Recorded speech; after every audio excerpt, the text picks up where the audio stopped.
Xin chào các bạn, hôm nay mình sẽ chia sẻ cho các bạn món tôm viên khoai tây chiên giòn nhé.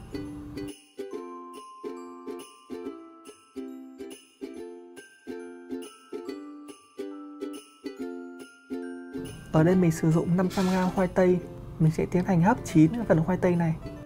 Ở đây mình sử dụng 300g tôm sú, mình sẽ tiến hành bóc vỏ nó ra và giữ lại cái phần đuôi.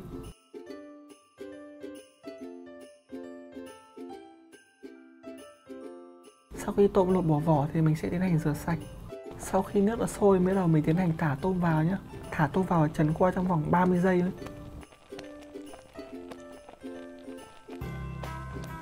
Sau khi khoai tây đã chín thì mình sẽ tiến hành tán nhuyễn khoai tây ra.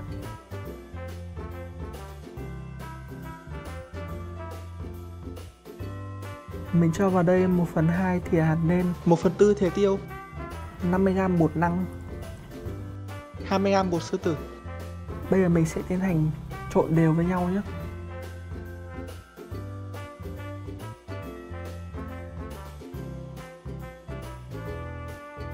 Sau đấy thì mình sẽ tiến hành bọc lại cái phần tôm và để lộ cái phần đuôi của tôm ra ngoài.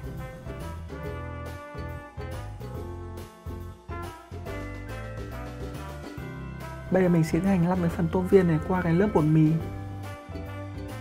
Tiếp theo đấy là lớp trứng. Và cuối cùng là lớp bột chiên xù bao phủ ở ngoài. Sau khi dầu sôi mình sẽ tiến hành thả cái phần tôm viên khoai tây vào và chiên vàng đều lên.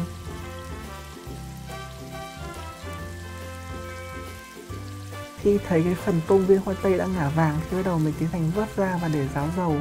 Thành phẩm của mình đây các bạn nhé. Nhìn cái món tôm viên khoai tây trông hấp dẫn đúng không các bạn? Cái phần khoai tây bao phủ phần tôm kết hợp lại với nhau ấy. Khi ăn thì nó khá là lạ vị, khoai tây thì mềm, thơm và thịt tôm ngọt và dai. Hy vọng qua sự chia sẻ của mình thì các bạn có thể có thêm được một món ăn để nấu cho gia đình trong những ngày cuối tuần này.